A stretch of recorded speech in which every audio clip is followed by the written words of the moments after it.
হঠাৎ ছাগলের আওয়াজ শুনে ঘুম ভেঙে গেল। আমি ভাবছিলাম, ছাগল এত জোরে জোরে আওয়াজ করছে কেন? আমি উঠে সেখানে যাই। আমি সেখানে গিয়ে দেখি আমার শ্বশুর ছাগলের সাথে খারাপ কিছু করছে। আমি তাকে এইসব করতে দেখি অবাক হয়ে গেলাম। কিছুক্ষণ পর শ্বশুর জানতে পারলেন যে আমি তাকে দেখছি। তারপর আমার সাথে যা কিছু করল তা কখনো কল্পনাও করিনি। হ্যাঁ বন্ধুরা, আপনারা শুনলেও অবাক হয়ে যাবেন। বন্ধুরা, প্রতিদিনের মতো আজকেও আমি তোমাদের জন্য একটি নতুন গল্প নিয়ে চলে এলাম। আজকের গল্প খুবই রোম্যান্টিক ও ইন্টারেস্টিং হতে চলেছে, তাই ভিডিওটি পুরো দেখুন, খুব মজা পাবেন।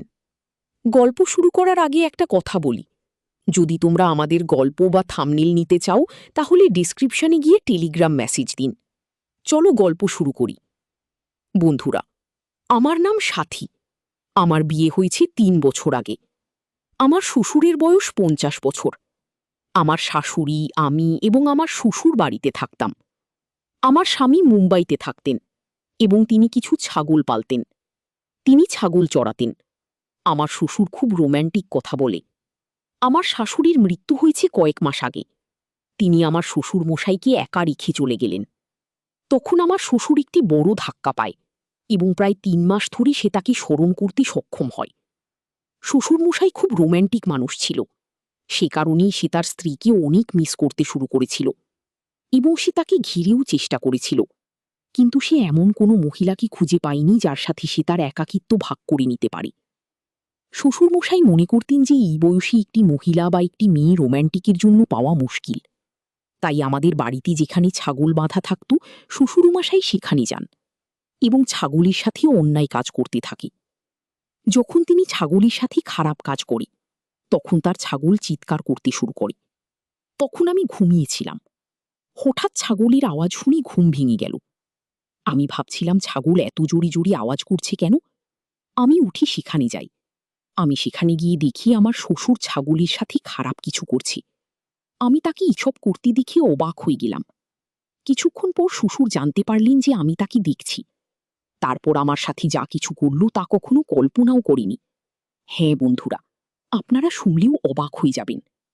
আমি শিশুরের এইসব কাণ্ড দেখে রুমে চলে এলাম। তারপর আমিও আমার স্বামীকে খুব মিস করতে লাগলাম। আমার স্বামী মুম্বাইতে কাজ। তিনি ৬ মাসে একবার বাড়িতে আসি। একদিন শ্বশুর যখন ছাগলের সাথে অন্যায় কাজ করছিল, তখন আমি লুকিয়ে লুকিয়ে দেখছিলাম। প্রায় ২-৩ মিনিট পর শ্বশুরমশাই আমাকে দেখে ফেলল। তারপর তিনি আমার কাছে এসে ক্ষমা চাইতে শুরু করল। শ্বশুরমশাই আমাকে বলল, বৌমা, এটি কাউকে বলবি না। আমি বললাম, বাবা, তুমি কেন এই কাজ করছো? তিনি বললেন, বৌমা, তুমি তো জানো তোমার শাশুড়ি আমাকে ছেড়ে চলে গেছে। তুমি তো জানো আমি তোমার শাশুড়িকে কতটা ভালোবাসতাম। তোমার শাশুড়ি চলে যাওয়ার পর একাকিত্ব আমাকে কষ্ট দিতে লাগলো। সেজন্যই আমি এই অন্যায় কাজটা করেছি। আমি শ্বশুরমশাইকে বললাম, বাবা, তোমার ছেলে চলে গেছে ৬ মাস হয়ে গেছে। আমার মনে মনে প্রতিটা দিন কেটে যাচ্ছে, কিন্তু আমি কাউকে বলতে পারছি না, কারণ আমি একজন মহিলা। শ্বশুরমশাই আমার কথা শুনে বললেন, আমি তোমার সব কষ্ট বুঝি, কিন্তু আমি কি করতে পারি? তা শুনে আমি বললাম, বাবা, এখন আপনি কিছু হয়তো করতে পারেন। তুমি ছাগলের সাথে যে সময়টা নষ্ট করছো, আমি চাই তুমি আমার সাথে এই সময়টা নষ্ট করো। কথা শুনে প্রথমেই সে শ্বশুরমশাই অস্বীকার করে। তিনি বললেন, তোমার সাথে আমার থাকাটা ঠিক না। তাছাড়া আমার ছেলে যদি জানতে পারে তাহলে তোমাকে আর আমাকে বাড়ি থেকে বের করে দেবে। আমি বললাম, কেউ জানতে পারবে না। ৩ মাস হলো সে বাড়িতে আসেনি, সে কিভাবে জানবে? এরপর আমি শ্বশুরমশাইকে আমার রুমে নিয়ে গেলাম। এখন শ্বশুরও খুশি হচ্ছে। এরপর আমরা দুজন খুব মজা করতে লাগলাম। আমার খুব আনন্দ হচ্ছে, কারণ আজ অনেক দিন পর আমি কারুর সাথে মজা করছি। সেই জন্য আমি খুব খুশি হয়েছিলাম। আমি আর আমার শ্বশুরমশাই সেই সময়টাকে খুব উপভোগ করছিলাম। যখন আমরা ক্লান্ত হয়ে গেলাম, তখন আমরা উঠি যে যার কাজে চলে গেলাম। তারপরে পরের দিন সকালে আমরা দুজন বসে খাবার খাচ্ছিলাম। তখন আমি শ্বশুরমশাইকে একটু হেসে বললাম, বাবা, তোমার যখনই আমাকে খাবার ইচ্ছা হবে তখন আমার কাছে চলে আসবেন। এভাবেই আমরা দুজনই এনজয় করতাম। আমি যখনই সুযোগ পেতাম তখনই আমি শ্বশুরের ঘরে গিয়ে মজা করতাম। একদিন হঠাৎ আমার স্বামী বাড়ি ফিরে আসে, তাই এখন আমরা দুজনেই একে অপরের সাথে দেখা করা বন্ধ করে দিয়েছি।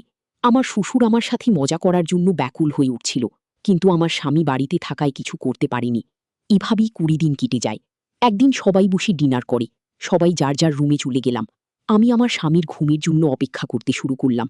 আমার স্বামী ঘুমিয়ে গেলে আমি আমার রুম থেকে বেরিয়ে এসে শ্বশুরমশাইয়ের সাথে দেখা করতে গেলাম। শ্বশুরমশাই ২০ দিন না পাওয়ার ফলে সে দ্রুত সম্পর্ক স্থাপন করতে শুরু করে। হঠাৎ আমার স্বামীর ঘুম ভেঙে যায়। সে আমাকে পাশে না দেখে ভাবে যে আমি বাথরুমে গেছি। তারপর যখন সে তার রুম থেকে বেরিয়ে আসে সে কিছু শব্দ শুনতে পায়। তারপর সে তার বাবার রুমের দিকে যায়। সেখান থেকে শব্দ আসছে। সেখানে সে ঘরের দরজাতে নক করতে শুরু করে। তখন আমরা দুজন ভয় পেয়ে যাই এবং শ্বশুরমশাই দরজা খুললে দেখি যে সামনে তার ছেলে দাঁড়িয়ে আছে। এরপর আমরা দুজনেই আমার স্বামীর পায়ে পড়ে তার কাছে ক্ষমা চাইতে থাকি। তখন আমার স্বামী তার বাবাকে গালি দেয় এবং আমাকে ঘরে নিয়ে এসে মারধর শুরু করে। আমি বললাম, আমাকে ক্ষমা করুন, আমি ভুল করেছি, আমি আর কখনো এমন ভুল করব না। তারপর আমার স্বামী আমাকে নিয়ে মুম্বাই চলে আসে। এখন আমার শ্বশুর আবার একা হয়ে যায়। তাই বন্ধুরা, আজকের দিনেও অনেক সংসারে এমন কিছু ঘটছে। তাই আমাদের পরিবারের উচিত তাদের স্ত্রীকে সময় দেওয়া। আমরা সময় না দিলে আপনার স্ত্রীও এরকম কিছু করতে পারে।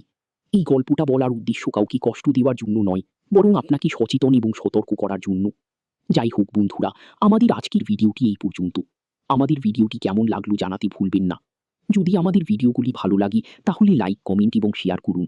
আর সবার আগে ভিডিও পেতে আমাদের মিস পাইল ব্লগ চ্যানেলটাকে সাবস্ক্রাইব করুন এবং পাশে আসা বেল আইকনটি অল করে দিন। সবাইকে ধন্যবাদ।